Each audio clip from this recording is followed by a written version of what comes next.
The ability to use increment and decrement operators is a really neat trick in C++, and you're seeing these in a lot of the other C-type languages now. But I want to go through them here in a two-part video. So here in part one, we're just going to kind of talk about it just a little bit, kind of get you a mental image, and then in part two, I actually want to do a very simple example and show you kind of the gotcha on using these things. Now, once you get used to using these things, they're totally addictive, and you're going to love it.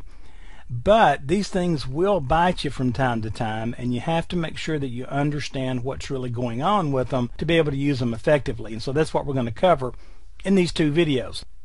First of all, let's start off. We're going to use these to increment or decrement a value in a variable. Now, there's lots of times you need to do this. When you're doing for next counters or anything like that, any kind of looping construct, you may want to simply increase the value of a variable by 1. All right?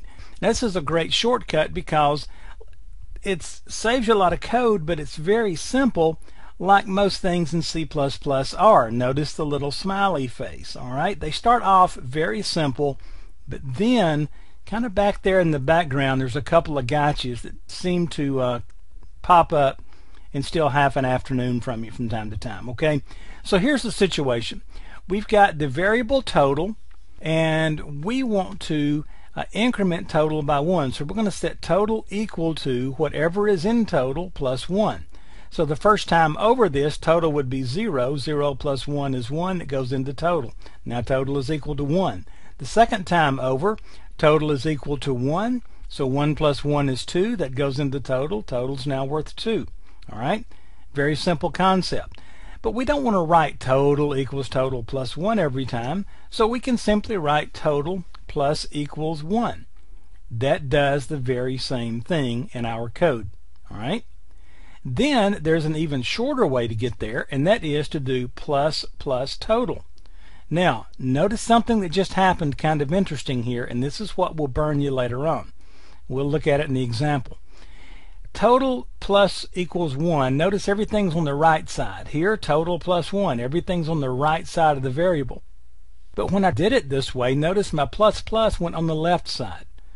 And this can be huge because if I put it on the right, it totally changes the way this works.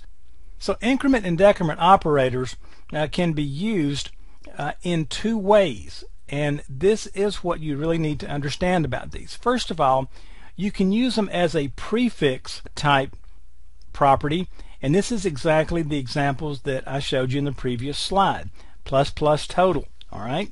And that is going to increment the value before the variable is used in that particular expression. Then we can do a postfix increment and decrement, and this increments the value after the variable is used. Now, you can kind of say, yeah, okay, I got that, and you know, you can feel pretty comfortable about it, but until you see it in code, you really can't grasp what this is going to do to your code. So in part 2 of this video, we're going to jump out into Visual Studio and look at a very simple example on using prefix and postfix increment and decrement operators.